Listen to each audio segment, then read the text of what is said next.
Jesús a sus discípulos: Ahora me voy al que me envió, y ninguno de vosotros me pregunta ¿a dónde vas? Sino que por haberos dicho esto, la tristeza os ha llenado el corazón. Sin embargo, os digo la verdad: os conviene que yo me vaya, porque si no me voy, no vendrá a vosotros el Paráclito. En cambio, si me voy, os lo enviaré. Y cuando venga dejará convicto al mundo acerca de un pecado, de una justicia y de una condena.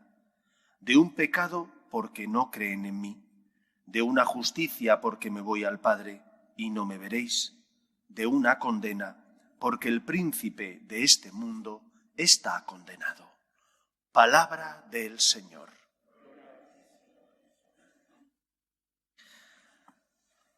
Los católicos deberíamos tener una visión sobrenatural de todo lo que nos ocurre. Por eso mismo, porque creemos en Dios y en el poder de Dios, sabemos que no somos nosotros los que llevamos a cabo la obra de la salvación, que no somos nosotros el Todopoderoso, sino que Dios es el Señor y el único Todopoderoso. Hemos escuchado en el Evangelio cómo Jesús les dice a sus discípulos que tiene que marcharse para enviarles el Paráclito, el defensor. Nosotros creemos que es el Espíritu Santo el que dirige la Iglesia.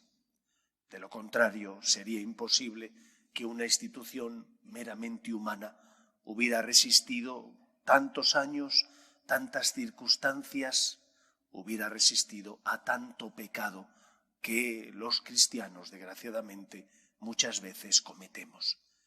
Es porque es el Espíritu Santo el que dirige la Iglesia, porque la Iglesia es carismática, por lo que esta institución, fundada, creada por Cristo, ha resistido y resistirá el paso de los siglos y llevará a cabo su misión, la misión de ser sacramento, instrumento de salvación de Dios en medio del mundo. A pesar de los avatares de la historia, y cuando uno estudia la historia de la Iglesia, junto con muchas luces que las hay, también hay muchas sombras.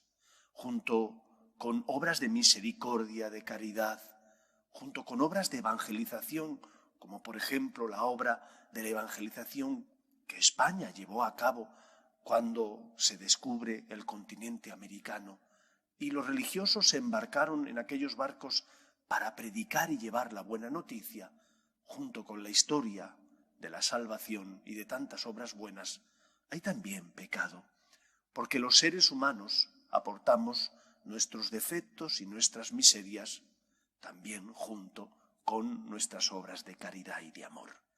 Pero ¿por qué es el Espíritu Santo el que dirige la Iglesia? Porque el Espíritu Santo suscita carismas dentro de ella. ¿Qué son los carismas? Son dones del Espíritu para solucionar problemas concretos que surgen en la vida eclesial y en la vida de la sociedad. No se puede entender la Iglesia sin un San Francisco de Asís, como no la podemos comprender sin una Madre Teresa de Calcuta.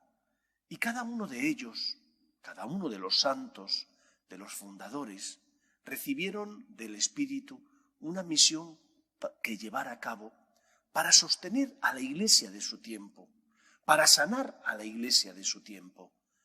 Cuando uno echa la vista atrás, y todos recordamos, porque lo hemos vivido, la vida, el ejemplo, las enseñanzas de ese gran santo, San Juan Pablo II, uno tiene que caer de rodillas y decir simplemente gracias.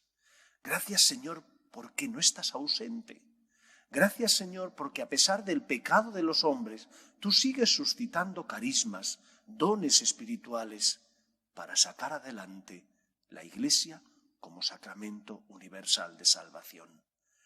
Ayer, desgraciadamente, lo habían avisado, habían dicho que lo iban a hacer y lo hicieron. Un grupo marginal, pequeñísimo, de sacerdotes en Alemania se empeñaron en ir contra un precepto, decreto de doctrina de la fe que decía que no se pueden bendecir uniones ilegales que son, por ser inmorales, pecado. porque lo que se bendicen es a las personas, pero no al pecado, no a esa unión ilegítima. Y algunos se empeñaron, ya digo que es un grupo muy marginal, en bendecir a parejas homosexuales que, bueno, pues que dicen que son cristianos, católicos y que pedían esta bendición. Lo había dicho, doctrina de la fe, había sido ratificado por el Papa Francisco, se bendice a las personas, no se puede bendecir una unión ilegítima e inmoral, puesto que va contra la ley natural. Estos lo han hecho. Algunos medios de comunicación pues hablan como si hubiera o fuera a tener lugar un cisma. No sé si esto ocurrirá o no.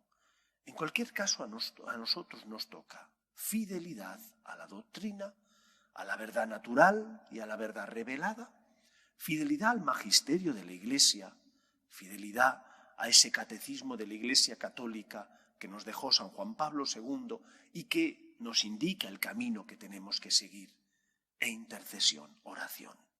Oración para que se conviertan los que están en el error. Oración y penitencia para pedir al Señor que toque el corazón de los cristianos, para que seamos instrumento bueno de Dios para llevar a cabo la obra de la salvación, para que seamos luz en el mundo y no confundamos a las personas, que muchas son personas de buena voluntad y que necesitan la luz de la verdad para saber distinguir lo bueno de lo malo. Tenemos una visión sobrenatural. Creemos en el poder de Dios y en la misión y tarea que realiza el Espíritu Santo. A nosotros nos toca confiar en el Espíritu, creer y ser fiel a la verdad, luchar por mantenernos unidos a la jerarquía de la Iglesia que ejerce el magisterio auténtico y confiar que Dios, que es el Todopoderoso, llevará a término la obra de la salvación. ¿Qué debió pensar San Pablo y sus compañeros cuando fueron perseguidos, como hemos escuchado en la primera lectura? ¿Pensaron que todo estaba perdido? No, confiaron en el poder de Dios. Sabían que solo Dios es el Señor de la historia. Lo mismo nosotros. Solo en Dios ponemos nuestra esperanza, confiamos en Él, en el defensor, en el Paráclito, que es el que sostiene y guía la nave de la Iglesia. Que el Señor nos sostenga, nos dé esperanza, nos dé fe. Nos ponemos todos en pie.